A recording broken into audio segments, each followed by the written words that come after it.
Story के form में इसे समझते हैं, एक उदाहरण के रूप में अगर हम इसे समझेंगे तो बहुत अच्छे से याद रहेगा। देखिए, सिंपैथेटिक नर्वस सिस्टम जो है ये हमारी बॉडी में फाइट और फ्लाइट सिचुएशन में काम करती है, मतलब इमरजेंसी सिचुएशन में, और पैरासिम्पैथेटिक जो है ये हमारी बॉडी में रिलैक्स कंडीशन में। उदाहरण देखते हैं, अगर आप किसी रास्ते से जा रहे हैं, अकेले हैं और रात का समय है और दूर दूर तक कोई नहीं है, किसी की आवाज भी नहीं आ रही, बस अपने पैरों की आवाज आ रही है, और अचानक से आपको कुछ ऐसा दिख जाए जो बड़ा सा सांप की तरह हो और आपके पैर के नीचे आ गया हो, तो जो चीजें हमारे बॉडी में होती है, जो डर हमें लगता है, जैसे आंखें बड़ी हो जाती है, दिल की धड़कन बढ़ जाती है, पसीना आने लगता है, मुंह सूखने लगता है और बॉडी की मूवमेंट इस तरह से हो जाती है कि कैसे हम इससे बचे, तो ये सारी चीजें सिंपैथेटिक नर्वस सिस्टम कंट्रोल करती है। और देखिए, और तुरंत आपको समझ में आया कि ये सांप नहीं है तो रस्सी है, तो फिर क्या होगा? फिर बॉडी रिलैक्स हो जाती है, काम डाउन हो जाती है।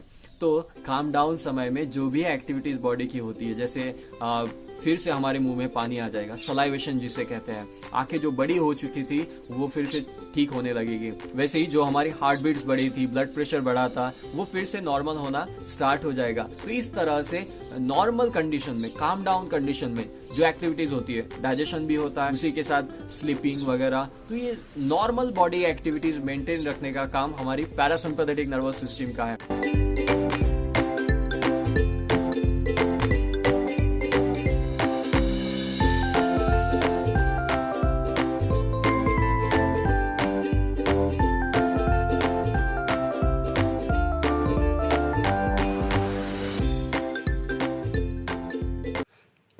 नमस्ते, मेरा नाम अंजलि शर्मा है और मैंने YCP का लेवल 3 भी क्लियर कर लिया है।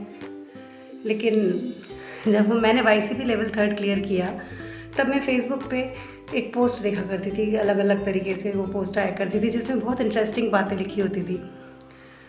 और मैं आपको बता दूं कि वो पोस्ट साइंस से रिलेटेड होती थी। योगा टीचर का जब मैंने कोर्स ज्वाइन किया तो उसमें एनाटॉमी आती है पूरी, और मैं MSc ज़ूलॉजी हूँ, तो मुझे लगा कि मुझे इतनी दिक्कत नहीं आएगी।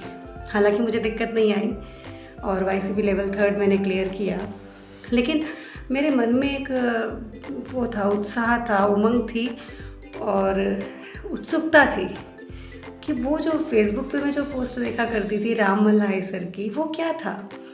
मतलब उसमें इतनी छोटी छोटी बारीक बातें इतनी इंटरेस्टिंग वे में जब उन्होंने बताई थी हमें, मतलब वो हम जब स्क्रॉल करते हैं ना फेसबुक पे तो आता है सामने उनकी फ़ोटो के साथ कुछ अच्छी जानकारी, रोचक जानकारी, है ना, कि हमारी बायोलॉजिकल अलार्मिंग कौन है, और जब हम आगे झुकते हैं या पीछे झुकते हैं, फॉरवर्ड जो बेंडिंग होती है, बैकवर्ड बेंडिंग जो होती है, उसे क्या कहा जाता है।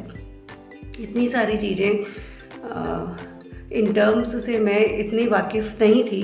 हमारी जो योगा से रिलेटेड जो टर्म्स थी, कैसे हम इनका यूज़ कर सकते हैं। तो YCP लेवल 3 करने के बाद भी इच्छा रही कि नहीं यार, एक बार राममल्लाई सर की क्लास अटेंड करनी है। और हमने वो क्लास अटेंड करी, 15 दिन का कोर्स लिया हमने उनसे, और यकीन मानिए बहुत ही सरलता, सहजता से उन्होंने एक एनाटॉमी को इतना अच्छा बताया कि मैं तो MSc ज़ूलॉजी हूँ, लेकिन जो आर्ट्स के स्टूडेंट हैं, जो जिनका साइंस से कोई 10वीं के बाद जिन्होंने साइंस को हाथ नहीं लगाया, उनके लिए तो ये एक रामबाण औषधि है। राममल्लाई सर की क्लास, उनके नोट्स और उनका पढ़ाने का तरीका बिल्कुल ऐसे पढ़ाते हैं कि क्वेश्चन आंसर फॉर्म में वो पढ़ाते हैं, और इतना फैमिलियर उनकी आवाज़ साउंड करती है। तो मुझे लगता है कि आप सब अगर YCP लेवल 3 की तैयारी कर रहे हैं, फर्स्ट सेकंड थर्ड में एनाटॉमी से आप डरते हैं, तो वो आपका डर चूमंतर हो जाएगा जब आप राममल्लाई सर की क्लास अटेंड करेंगे। तो मेरी आप सभी को शुभकामनाएं हैं और आप मेरी बात पे गौर कीजिएगा। नमस्ते।